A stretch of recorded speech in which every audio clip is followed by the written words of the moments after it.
Where's Sherry? Did she get down here yet?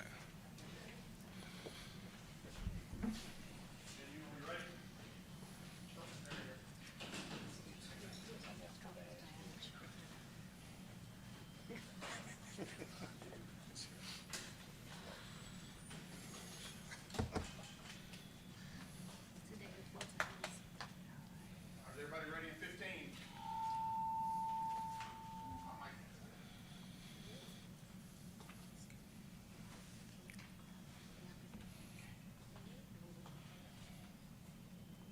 5 seconds.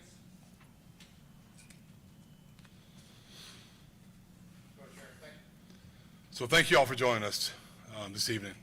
Tonight I stand side by side with our law enforcement partners, our mayor, city leaders, to share the heartbreaking news that Jacksonville has suffered the loss of 3 precious lives at the hands of an active shooter. This afternoon, a little after 1 p.m., an individual we have not yet officially identified entered a Dollar Tree in the Newtown area of Jacksonville, outfitted with a tactical vest, armed with an AR-style rifle and a handgun. Then the shooter killed 3 people before turning the gun on himself, taking his own life. Other than the 3 individuals killed and the shooter himself, there are no additional people who suffered gunshot wounds. We are not identifying the deceased victims at this time, but I can tell you that there are 2 male victims and 1 female victim. All of the deceased victims are black. Multiple units from the Jacksonville Sheriff's Office responded to this active shooter scene, as did members of Jacksonville Fire Rescue, our mayor, and city leaders. We are still in the very early stages of this investigation, so there's a lot of information that we don't know at this time. I will share with you the information that I have been able to verify. The shooter was believed to have resided in Clay County with his parents. He was involved in a 2016 domestic call in Clay County with no arrest. In 2017, he did have a Baker Act. We know that at 11:39 a.m. today, Sheriff Cook gave us information that he left Clay County, headed to Jacksonville. At 1:18 p.m., he texted his father and told his father to check his computer.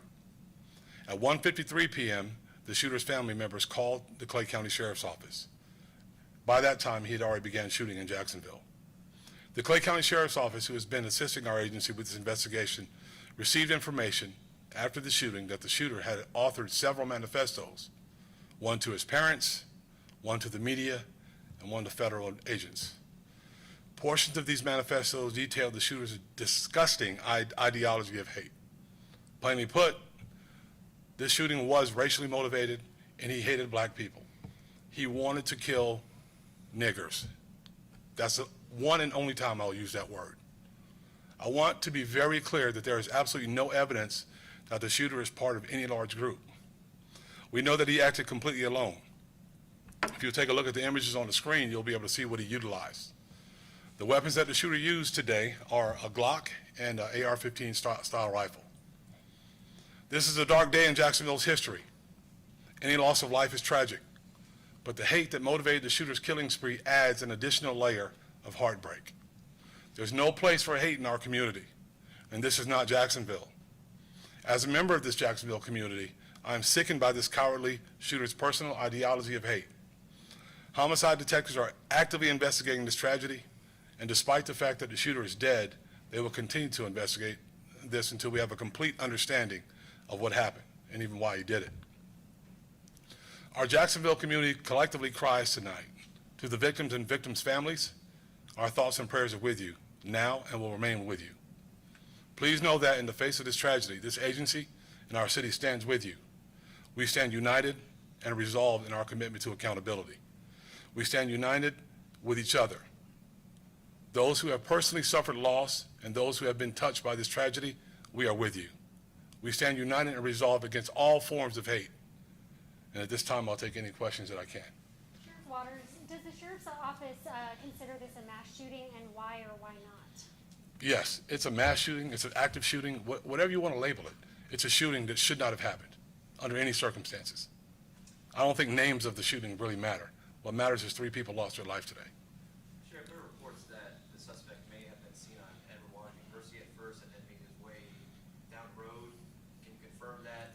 Was the plan to maybe start to go there? I can't tell you what his mindset was while he was there, but he did go there, and he did put his vest on and a mask on, and then went directly to Dollar General. Sheriff, did Edwards Waters University catch the incident on camera, on their cameras? That's still part of our investigative process. How does the community, the sheriff's office, everyone that you see side by side, how do you go about healing that process to know that those type of ideologies still exist today? And you said it's not Jacksonville, but I mean, obviously, if there's an affiliation there with Clay in the metro area, there's still people who have those thoughts. Well, you see us standing here together, right? So none of that, that's an outlier. That doesn't represent who we are as a city and who we are as a people, right? Our mayor's here, our political leaders from all over the city are here, and it shows where we stand and how we believe as a community. You know, politics aside, none of that matters. What matters is who we are as a community. We stand together as a community. We live together as a community. We fight together as a community. And when someone comes into our city and does this, we're not going to stand for it, and we don't accept it. So we're always going to fight against it. Mayor, you were out at the scene. Your thoughts about this as you stood among the community? I'm gonna take this off, Sheriff, because they're not gonna see me behind there. I'm sorry, Dan. You were out at the scene. Your thoughts about how the community is dealing with this, your reaction to what has hit this community again? Well, I'm heartbroken, obviously. This is a community that has suffered again and again.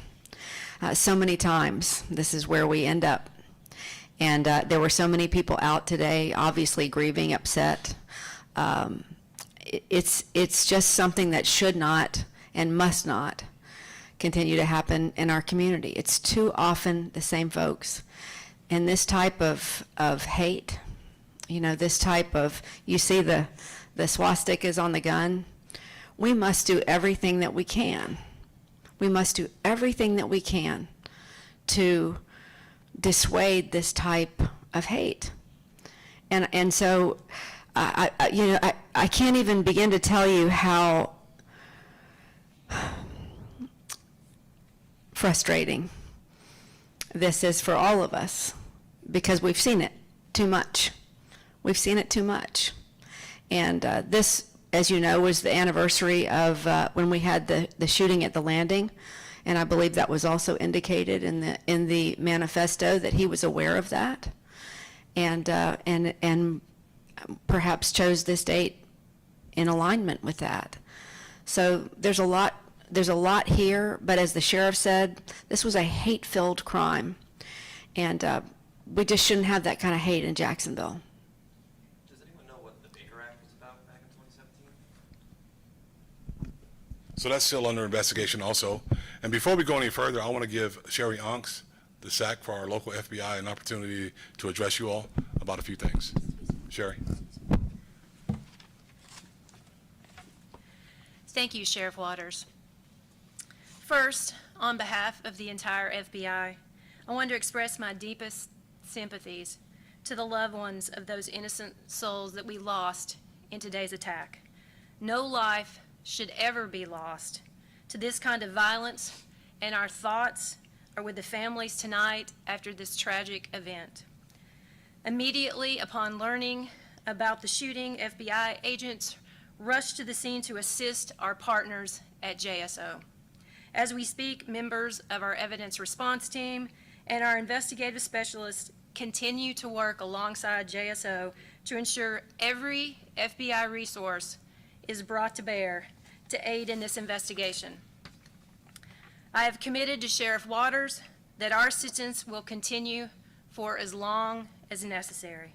In addition, FBI Jacksonville is coordinating with the Civil Rights Division of the Department of Justice and the U.S. Attorney's Office for the Middle District of Florida. We have opened a federal civil rights investigation, and we will pursue this incident as a hate crime.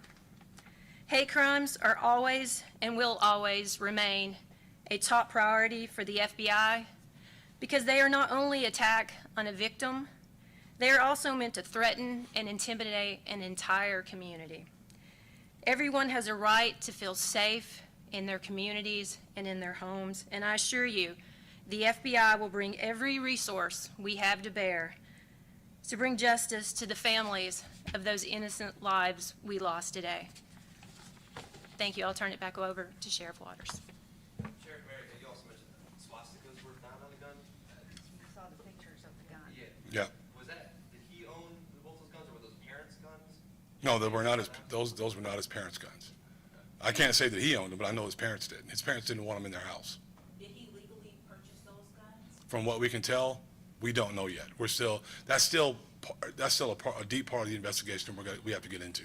Did he ever have the guns taken away by like the red flag law? Again, that's something we can't get into because we don't know yet. I wanted to get out here, I want to tell you as much as we could right now so that our community will know, one, that there's no danger, no further danger, and two, I want to be as transparent as possible. I want to let you know exactly what his intentions were because there's no reason not to tell our community what went on. And I think that's important for people to know. There was also the shooting at like a White Sox game last night. There was a shooting earlier this morning in Boston. Obviously, we have the Jags tonight. I mean, is there going to be any sort of extra precautions in the near future for those type of big events that people may? Jags games and events are very well covered, and one thing has absolutely nothing to do with the other. This was quite frankly a maniac who decided he wanted to take lives. Was this a targeted crime, Sheriff, or did he just pick a community and it was opportunity? No, he targeted a certain group of people, and that's black people. That's what he said he wanted to kill, and that's very clear. And I don't know that the targets were specific, but I know that any member of that race at that time was in danger of the black race. Any other questions? Sheriff Waters, I was going to ask, is there any reason why your office is not identifying him yet? Can you clarify why not? Yeah, I'd love to identify him, but we're not identifying him because we don't have a positive identification. It's very important for us as an agency to make sure that we have an official positive ID. When a person is deceased in Jacksonville, that body is in the custody of the medical examiner's office. So we have to wait until we can make a positive ID. Once we do that, then I'll tell you exactly who he is. Jumping off that real quick, is there, I mean, can you give it like an age range? Living with parents? Early 20s, Early 20s, white suspect? white male. Thanks, Sheriff. Thank you. One more question, was it Dollar Tree or Dollar General? Dollar General. Okay. Dollar Sorry, General. I know Dollar Tree was in there once, I just wanted to clarify. Dollar General. All right, thank you.